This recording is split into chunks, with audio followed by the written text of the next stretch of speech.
Napansin mo ba? Ang daming content ngayon na puro pera ang laman.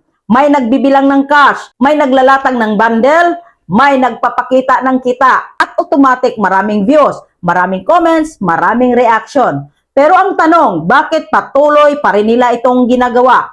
Una, dahil effective. Simple lang ang psychology ng tao. Kapag may nakita kang pera, napapahinto ka. Curiosity, inspiration, minsan inggit. Lahat ng yan nagtitrigger ng engagement. At sa mundo ng content creation, attention is currency. Kung saan may attention, doon may growth. Pangalawa, social proof. Kapag nagpapakita ka ng pera, parang sinasabi mo sa audience, effective ang ginagawa ko, may resulta ako, pwede mong gayahin ito. At dahil dyan, mas maraming naniniwala, mas maraming sumusunod. Pangatlo, branding. May mga creators na ginagawang identity ang success at sa mata ng marami, ang pinakamadaling simbolo ng success, pera. Kaya paulit-ulit mo siyang nakikita dahil bahagi na siya ng kanilang image. Pero hindi lahat ng nakikita mo totoo ang buong kwento.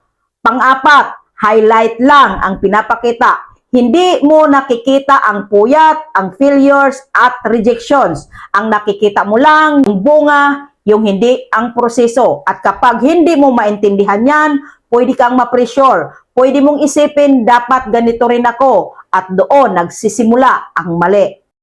Panglima, algorithm trigger. Ang ganitong klaseng content, mataas ang engagement. At kapag mataas ang engagement, lalo itong pinapalaganap ng platform. Kaya kahit paulit-ulit, gumagana pa rin.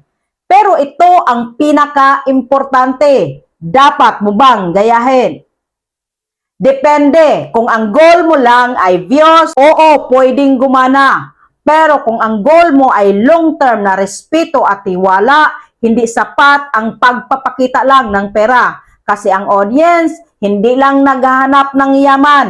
Naghahanap sila ng value. Naghahanap sila ng totoong kwento. Naghahanap sila ng relatable na journey. Kaya kung ikaw ay content creator, tanungin mo ang sarili mo. Ano ba talaga ang gusto kong ipakita? Pera lang ba o purpose? Dahil ang pera pwedeng makakuha ng atensyon. Pero ang authenticity, yun ang nagtatagal.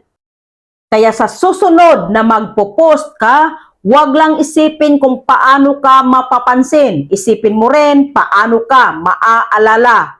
Dahil sa huli, hindi yung may pinakamaraming pera ang nananalo, kundi yung creator na may pinakatunay na koneksyon sa tao. Ano, may natutunan ka ba? Paki-comment mo and like, follow and share for more tips. And see you in the comment section.